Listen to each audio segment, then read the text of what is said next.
રામ કહત જમુહાત હોત પરમ પાવન અને હોત ભુવન વિખ્યાત. ગોસ્વામીજી કહે હા ઘણા ઘણા આવું આડું બોલતા હોય. ઘણા પૂછો શું ખાવશ કે પાણા, અને પાછો પૂછનારો એમ કે તો એ હળવો ખોરાક ખાધે રાખ.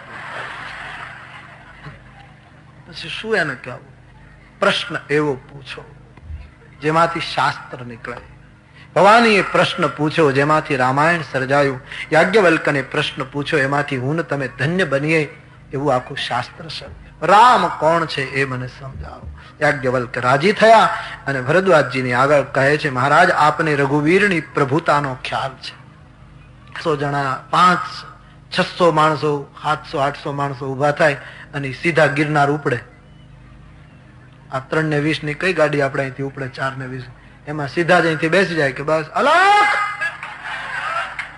એમ કરીને નીકળી જાય તો છાપામાં હેડલાઈન આવે કે ભાઈ તલગાજડાની કથામાંથી 800 જણા બસ એને લાગી ગઈ અને નીકળી ગયા સીધા.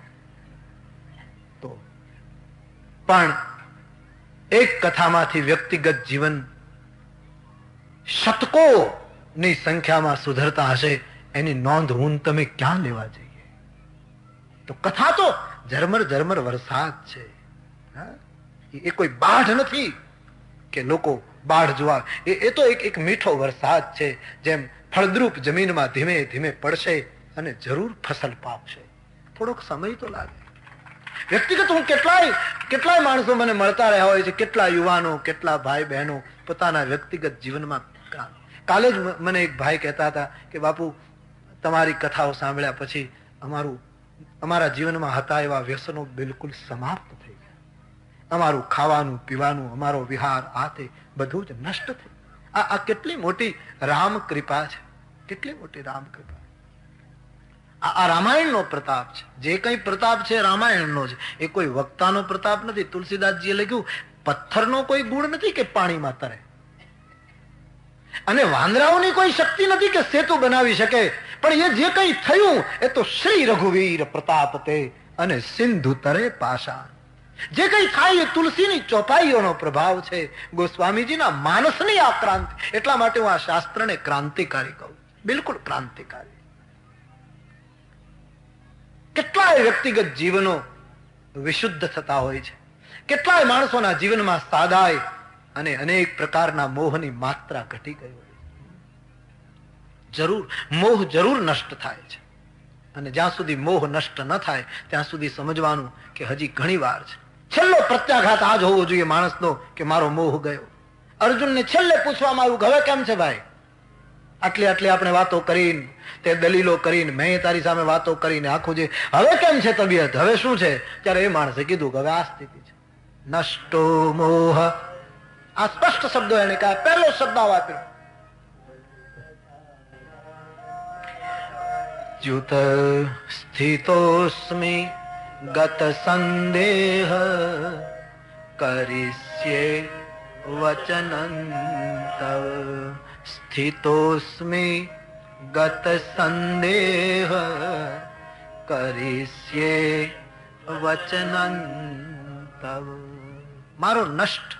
પાર્વતી પણ કહે છે મારો મોહ નષ્ટ થયો. શશિકર સમ સુની ગિરા તુમારી મિટા મોહ સરદાત પાય. મેં કૃતકૃત્ય ભયઉ અબ તવ પ્રસાદ બિસ્બેસ ઉપજી રામ ભક્તિ દ્રઢ બીતે તકન. તો ભીષ્મ દાદા તમે આ કેટલા દિવસમાં આ બધું પૂરું કરી નાખો? તો ભીષ્મ દાદાએ કઈ સમય મર્યાદા આપી કે આટલો સમય લાગે. દ્રોણાચાર્યને પૂછ્યું તો એમણે કહ્યું આટલા દિવસો લાગે. કૃપાચાર્યને પૂછ્યું તો એમણે કહ્યું આટલો સમય લાગે. કર્ણને પૂછ્યું તો એમણે વળી બહુ ઓછા દિવસો કહ્યા કે આટલા દિવસો લાગે. અશ્વસ્થામાને પૂછ્યું તો એને વળી 7 રાત્રિ કીધી. એને રાત્રિ જ મગજમાં, અને એ માણસે કામ પણ રાત્રિએ જ કર્યું. એને રાત જ મગજમાં ગુના કરી. અશ્વસ્થામાં મહાભારતમાં રાત્રિએ પેલું નિંદનીય કૃત્ય કરી નાખે છે, જે હિંસા કરી છે એ માણસે. આમ બધા કોઈ આટલા દિવસ આમ સમય અવધિ દુર્યોધનને આપી. પછી ધર્મરાજ પોતાના પક્ષમાં પૂછવા લાગ્યા. એમાં ભીમને પૂછ્યું તો એને કહ્યું આટલા દિવસમાં કરી નાખું. સહદેવે કહ્યું આટલા. એમ બધા પોતપોતાના. પછી અર્જુનને પૂછ્યું કે યુદ્ધ થાય તો ભાઈ તું કેટલા દિવસમાં પૂરું કરે? ત્યારે અર્જુને કહ્યું નિમિષ માત્રમાં પૂરું કરી નાખું. નિમિષ આંખનું પલકારામાં પૂરું કરી નાખો? હા, કરી નાખો. ધર્મરાજાએ પ્રશ્ન પૂછ્યો કે આટલા આટલા મહારથીઓ સર્વે યુદ્ધ વિશારદાહ, જેમ સંગીત વિશારદ હોય એમ બધા યુદ્ધ વિશારદ ભેગા થયા હતા. યુદ્ધ વિશારદ એટલે પદ્ધતિસર લડનારા. આમ ખબર ન લાકડી મારીને વયો જાય યુદ્ધ વિશારદ ન કહેવાય. બહુ સરસ શબ્દ વાપર્યો છે ભગવાને, સર્વે યુદ્ધ વિશારદાહ. જેમ સંગીત વિશારદ હોય, જેમ વિશારદની ડિગ્રી મળે, એમ યુદ્ધમાં લોકો વિશારદ હતા. એટલે આપણે ત્યાં યુદ્ધને ધર્મયુદ્ધ કહ્યું છે. ખબર ન હોય ને ઘા કરીને જતો રહે, હા, એ કઈ યુદ્ધ વિશારદ ન કહેવાય. એને તો શું કેવું એ મારે શબ્દ ગોતવો પડશે. શું એને કેવું? તો ધર્મરાજ કહે છે આ બધા જ મહારથીઓ છે, એ લોકો આટલો આટલો સમય આપે ને તું એમ કહે નિમિષ માત્રમાં કરી આપે, તો મને શંકા નથી પણ ખુલાસો જોઈએ. ત્યારે અર્જુને કહ્યું મેં મારો જવાબ આપ્યો, આનો ખુલાસો જોઈતો હોય તો કૃષ્ણને પૂછો, એ જવાબ એ આપે. મેં તો જવાબ આપ્યો, ખુલાસો એ કરે. ધર્મરાજ પૂછે છે ભગવાન કૃષ્ણને કે ધનંજય એમ કહે છે કે નિમિષ માત્રમાં હું યુદ્ધ પૂરું કરી દઉં, એ શક્ય છે મહારાજ? ભગવાન કૃષ્ણએ બહુ સરસ જવાબ આપ્યો કે હા, શક્ય છે. પણ કોણ કરી શકે? જે નિમિત્ત માત્ર હોય એ નિમિષ માત્રમાં કરી શકે છે. જે પોતે નિમિત્ત માત્ર બને છે એ એક નિમિષ માત્રમાં કામ કરી છે. અને જે પોતાના ઉપર હું કરું એ જ અજ્ઞાનતા અને આ શકટનો ભાર જેમ સ્વાન તાણે, પણ આ સૃષ્ટિ મંડાણ છે સર્વ એણી પેરે, એને જોગી જોગેશ્વરા કોપ જાણે. જે ગમે જગત આપણો નરસિંહ મહેતો નિમિષ માત્રમાં માણસ કરી શકે, જે નિમિત્ત માત્ર બની શકે. અને અર્જુનને નિમિત્ત માત્ર થવાનો આદેશ થયો અને એટલા માટે એ માણસ કરી શકે, સ્વાભાવિક છે. ભારતના સંતો નિમિત્ત માત્ર બને છે એટલે એની શક્તિની કોઈ સીમા નથી હોતી. મહારાજ આપે જે પ્રશ્ન પૂછ્યો એ વાત આગળ થઈ ચૂકી છે. હું નિમિત્ત બનીને આખી કથા તમને સંભળાવું, જેથી કરીને મારી વાણી પવિત્ર બને, તમારા મનનું સમાધાન થાય અને જગતને કથાનો લાભ મળે. આમ કહીને શિવ ચરિત્રનો આરંભ તુલસીદાસજી કરે છે. દરિયો કોઈ દિવસ સ્તુતિ નથી કરતો નદીઓને કે તું મારામાં આવ, પણ નદીઓ એની મેળાએ સમંદરની મહાનતા જોઈ એની મેળાએ એના પાસે જતી. માંગવું નહીં, બસ માંગવાથી મહત્તા. આજે મારી તમારી ભક્તિ નિસ્તેજ હોય તો એનું કારણ માંગ વધી ગઈ ને. માંગ માંગ જ્યાં જોઈએ ત્યાં લગભગ માંગતા જ હોય છે. એટલે તો કવિઓએ ગાયું છે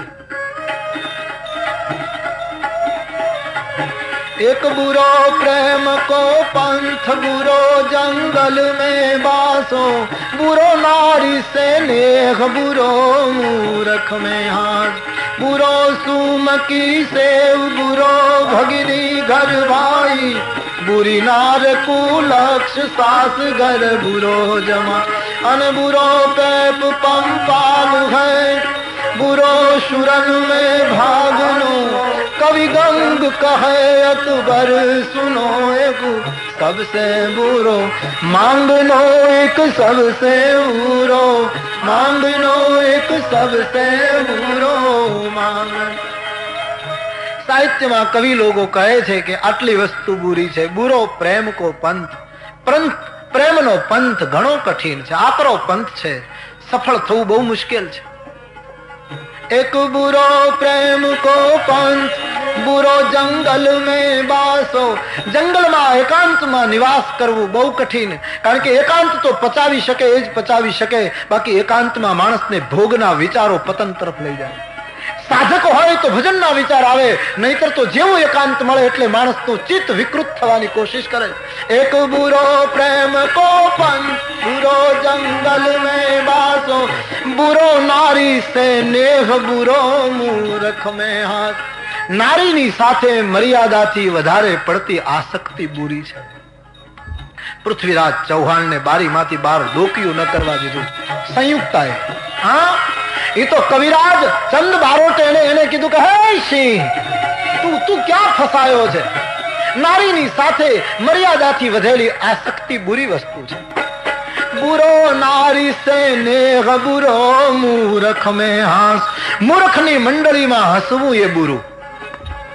બધા મૂર્ખા ભેગા થયા હોય અને એમાં આપણે સાચા દાંત કાઢતા હોઈએ તો એ દુનિયા આપણી ટીકા કરે કે એ તો મૂર્ખા છે, તમે એમાં હસાય નહીં. આપણે સાચા હોઈએ તો આપણી ટીકા થાય. બુરો નારી સે નેહ બુરો મૂરખ મેં હાથ, અને બુરો સુમકી સેવ, લોભીની સેવા બુરી. કંજૂસ માણસ હોય એની સેવા ગમે તેટલી કરો, એમાં કોઈ દિવસ એ ખારા પાટમાં બીજ વાવવા જેવું છે, એમાં કોઈ દિવસ સફળતા. હું છાપું વાંચતો હતો તો એમાં એક દાખલો આવ્યો કે એક નોકરે શેઠને કીધું કે શેઠજી, હા મને સપનું આવ્યું, હા અને એમાં તમે દેખાણા. હું પોતે કે હા તમે જ હતા, તમને ન ઓળખ્યું બને, તમે મારી સાથે વાત કરી, હા સપનામાં તમે બહુ સરસ લાગતા હતા. હે? હા બહુ સરસ લાગતા. પછી તમે, મેં તમારી સાથે વાત કરી, મેં વંદન કર્યા, તમે મારા ઉપર ખુશ થઈ ગયા, તમે મને 100 રૂપિયા આપ્યા, લે જા. શેઠે કીધું મેં તને સપનામાં 100 રૂપિયા આપ્યા? હા. એટલે શેઠ બોલ્યો, આવતે મહિને પગારમાંથી કાપી લઈશ. આની સેવા લાખ કરો તો આમાં કોઈ પરિણામ ના આવે. બુરો સુમકી સેવ બુરો ભગીની ઘરમાં, અને બુરી નાર કુલક્ષ સાસ ઘર બુરો જમાઈ. કેમ? વાહ, તમે આગળ આગળથી અર્થો કરતા જાઓ છો. સુમની સેવા બુરી અને બહેનને ઘરે ભાઈ બુરો. શું શું વ્યવહાર બતાવ્યો. બહેનને ઘરે ભાઈ વધારે પડતો રોકાય તો સારું નહીં. એ બહેનના સસુર પક્ષ વાળા ક્યારેક એ બહેનને મેણા મારે કે તમારો ભાઈ તો અઠવાડિયે ને અઠવાડિયે અહીંયા બેઠો હોય, કોણ જાણે શું કામ આવે છે ને અમારું ઘર ખાલી કર્યું, લે આવા પછી મેણા મારે. સમજદાર ભાઈએ બહેનને ત્યાં બહુ રોકાવું નહીં.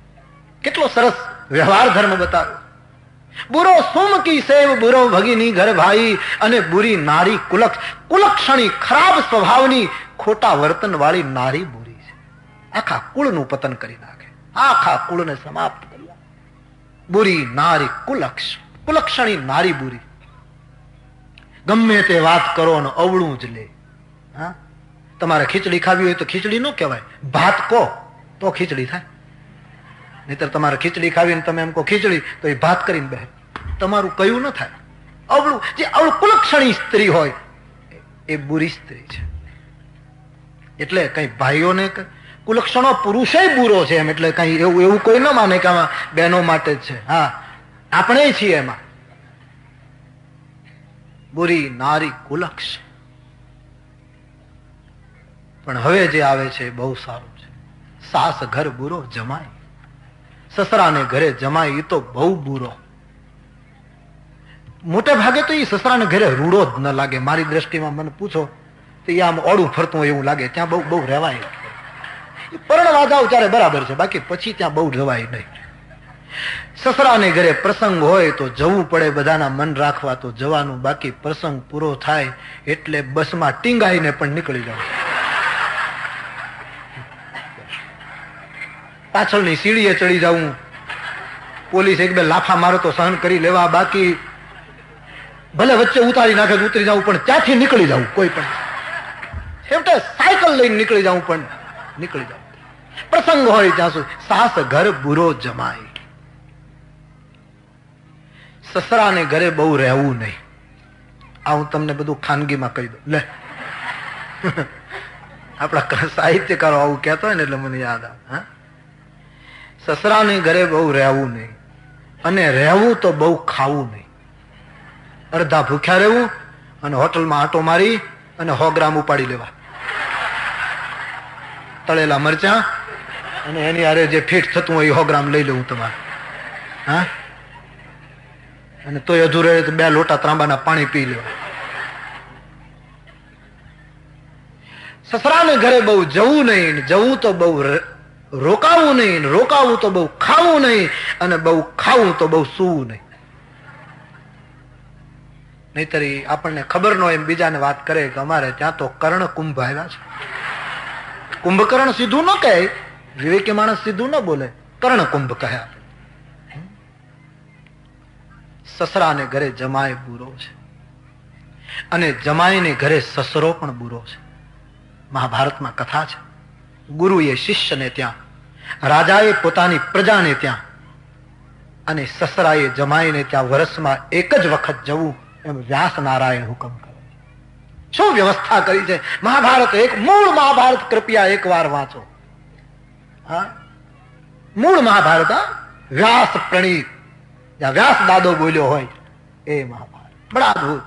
હા, રાજાએ પોતાની પ્રજા પાસે વર્ષમાં એક જ વાર કર લેવા જવું, ગુરુએ પોતાના શિષ્યની પાસે વર્ષમાં એક જ વાર જવું, અને સસરાએ જમાઈને ત્યાં વર્ષમાં એક જ વાર, અને આ ત્રણેય જણા વર્ષમાં જો એક જ વાર જાય તો મહાભારતકાર કહે છે એનું મધુપર્કથી સન્માન કરવું, એની પૂજા મધુપર્ક દ્વારા, એને ખૂબ આદર આપવો ટૂંકમાં. પણ અઠવાડિયે ને અઠવાડિયે ઉભો હોય, ગુરુ ઉભો રહે તો પછી એની મહત્તા ઘટી જાય. રાજાએ કર ઉપર કર નાખ્યા જ કરે તો એની મહત્તા, અને સસરો જમાઈને ઘરે અઠવાડિયે આવું, કેમ મુગટલાલ? હવે મુગટલાલ મજામાં છે. તોડી નાખ્યો મુગટલાલ ને તે અઠવાડિયે ને અઠવાડિયે જઈને નહીં, બરાબર નહીં. અને એક બીજી મારી સલાહ, આમ દીધા કરું છું, તમે લ્યો ન લ્યો એ તમારી ઈચ્છા.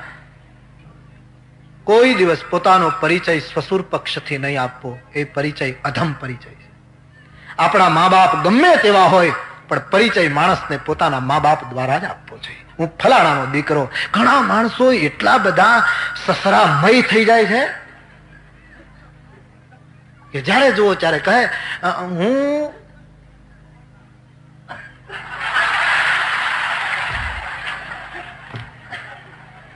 પોપટલાલ હમણાં વેકેશનમાં છે, હમણાં મુગુટલાલ હાલે છે, એને હમણાં મેં વેકેશન ઉપર છૂટી આપી છે, હમણાં મુગુટલાલ નો વારો છે, એટલે તમે એને ક્યાં તમે વેકેશન માંથી એને બોલાવો છો?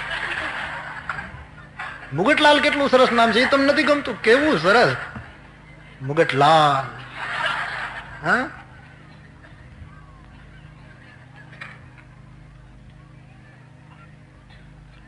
ગમે તેવો પરિચય આપણા માતા પિતાથી આપવો ઉત્તમ, કાં તો પોતાના ગુરુથી આપવો, કાં તો પોતાના ધર્મથી પરિચય આપવો કે હું સનાતન સંસ્કૃતિનું સંતાન છું, હું વૈદિક પરંપરાનું બાળક છું. આમ બાકી સસુરથી પરિચય, એનો અર્થ આ કોઈ આલોચના નથી સસુર પક્ષની, આવે પણ એક નિયમો જે લાગુ પડ્યા છે. ઘણા માણસો બસ સસુરમય થઈ જાય. ઘણા તો બાપુજી બાપુજી, અરે પણ શું બાપુજી? તું આમ ઘરે બાપુજી કેમ? તું બાપુજી બાપુજી કોટ પકડીને નાના છોકરાની જેમ પાછળ પડતા. બાપુજી તને ચા પી દે, અરે પીશે, હોટલમાં જઈને પી આવશે, પણ બાપુજી બાપુજી શું? એની પાછળ આટલું બધું તું આમ આટલો બધો અનુચર કેમ થઈ ગયો તું? ઘણા તો જમાઈના ચહેરા એના સસરા જેવા થઈ જાય છે. એવું બોલો મતીભાઈ, કીટ ભ્રંગ ન્યાય લાગુ પડી જાય, ખબર નહીં, ચહેરા જેવા થઈ જાય છે. નહીં, બિલકુલ નહીં.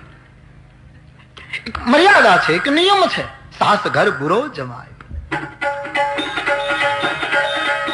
एक बुरो प्रेम को पंथ बुरो, जंगल में बासो बुरो, नारी से नेह बुरो मूर्ख में, अन बुरो सूम की से बुरो, भगिनी घर भाई बुरी नारी, कुलक्ष सास घर बुरो जमाए, अन बुरो पैप पंपाड़ गए, अन बुरो सुरन में भागिनो, कवि गंग कहे अकबर सुनो, एक सबसे बुरो मांगनो, एक सबसे बुरो मांगनो, एक सबसे बुरो मांग. રણ મેદાનમાંથી પીછેહટ કરવી એ બુરું છે. પેપ પંપાળ બુરી વસ્તુ છે. અને કવિરાજ કહે, હે શહેનશાહ, આ દુનિયામાં બધા કરતા બુરી વસ્તુ કોઈની પાસે માંગવું કે તું મને આપ. આપણે કોઈની પાસે માંગીએ છીએ ત્યારે પ્રભુને ખોટું લાગે. કે નથા દાંત વાકુ દિયા દૂધ માકુ, ખબર હૈ ખુદા કો સબર જો ભરે, तेरा ढूंढ सीना मिठा दिल का कीना, जिन्हें पेट दीना आपे भर, तू ही नाम तारन सबे काज सारन, धरो उसका धारण निवारण करेगा, नथा दांत वाकू दिया दूध माकू, खबर है खुदा को सबर जो भरेगा. આપણા મોઢામાં દાંત નહોતા ત્યારે આપણા મેટાએ જન્મ પહેલા દૂધ જનની નાતે કેમ કીધા તૈયાર, એવી તારી કળા અપરંપાર. દાંત નહોતા તો માની પયસ્થાનોમાં દૂધનું સર્જન કર્યું. આટલી વ્યવસ્થા જેણે કરી છે, શું બીજા પાસે માંગવું? માંગી માંગીને આપણે આપણી મહત્તા તોડી નાખી છે. સક્ષમ બનો તો વસ્તુ એની મેળાએ આવશે. આપણે ઘરે બીમાર હોય ને આપણે ડોક્ટરો એ ન કરી શકીએ, બીજા ડોક્ટરને લાવીએ ત્યારે જ થાય.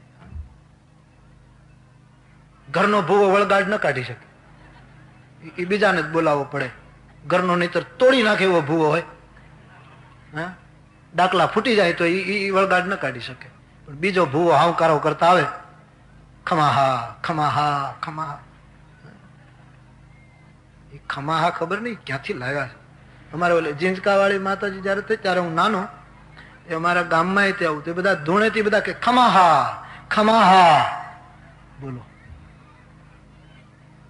ઘરનો માણસ, ઘરનો વૈદ ભૂવો ધૂણી ધૂણી માંદો પડે ત્યારે બીજા ભૂવાને બોલાવે, એવી વાત છે. હા, અને બીજા અર્થમાં આ પ્રસંગ મેં ઘણી વાર કહ્યું છે કે 3 જણાને સમજાવી શકાતા નથી, ખોટો પ્રયાસ જ ન કરવો, સફળતા મળે નહીં.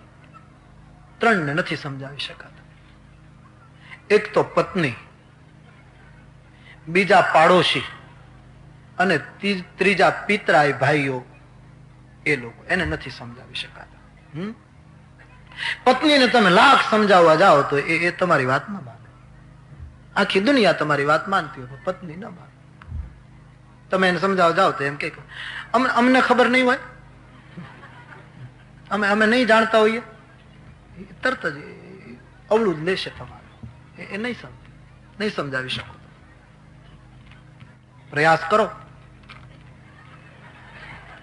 હા, દુખી થયા હોય, હા, પ્રયાસ કરો. ન સમજાય તમે ગમે તેટલું કહો, અવળું જ લે, તમારે સમજાવી ના શકો.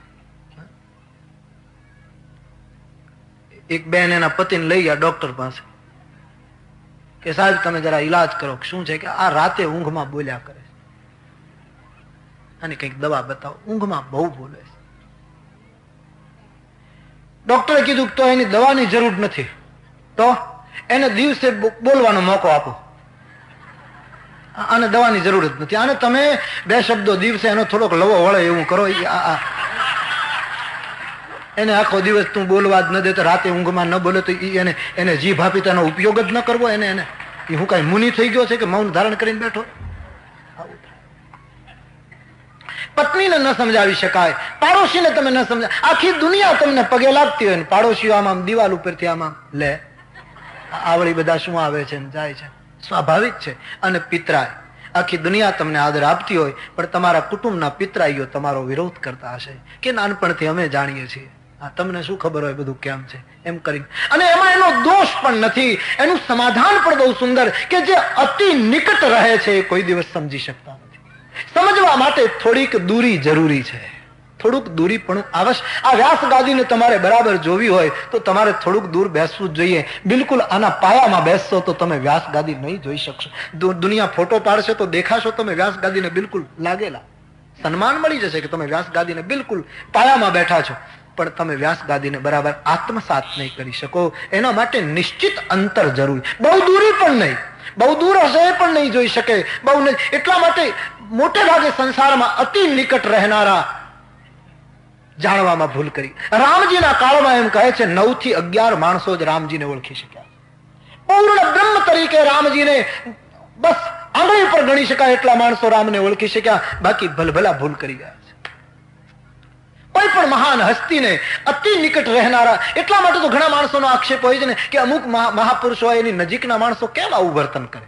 આવો એક આક્ષેપ હંમેશા હોય છે. તમે મોટા મોટા માણસો, જેટલા સંત પુરુષો, સિદ્ધ પુરુષો, આપણે એની આજુબાજુના માણસો માટેનો આવો આક્ષેપ લોકો કરતા જ હોય છે કે સાવ નજીક રહેનારા કેમ આવું કરે. એનું એક જ કારણ છે કે એ બહુ નજીક રહે છે એટલે એ મહાપુરુષની પ્રભાવમાં એટલા બધા, જેમ બહુ અજવાળું થાય ને પછી નજીક વાળાને દેખાય નહીં, એમ એની પ્રભા એટલી હોય. દિવાસળીની કાંડી, દિવાસળીની પેટીમાં દિવાસળી 5 વર્ષ રહે અને સાથે જ રહે, અંદર જ રહે, પણ જ્યાં સુધી ઘર્ષણ ન થાય ત્યાં સુધી અગ્નિ પ્રગટ ન થાય. એમ નિકટ રહેનારા જ્યાં સુધી પોતાના જીવનને બનાવવા માટે પુરુષાર્થ ન કરે ત્યાં સુધી એ નજીક રહેવા છતાંય અંજાઈ જાય, એટલે એને બહુ દેખાય નહીં. ભેળા બેહનારા ભરમાણા મોટાના તળિયા ના મળે, એ નજીક રહેનારા ભૂલ કરી જાય છે. એટલા માટે થોડું દૂરી આવશ્યક છે. થોડુંક દૂરથી થરાક જુઓ તો વધારે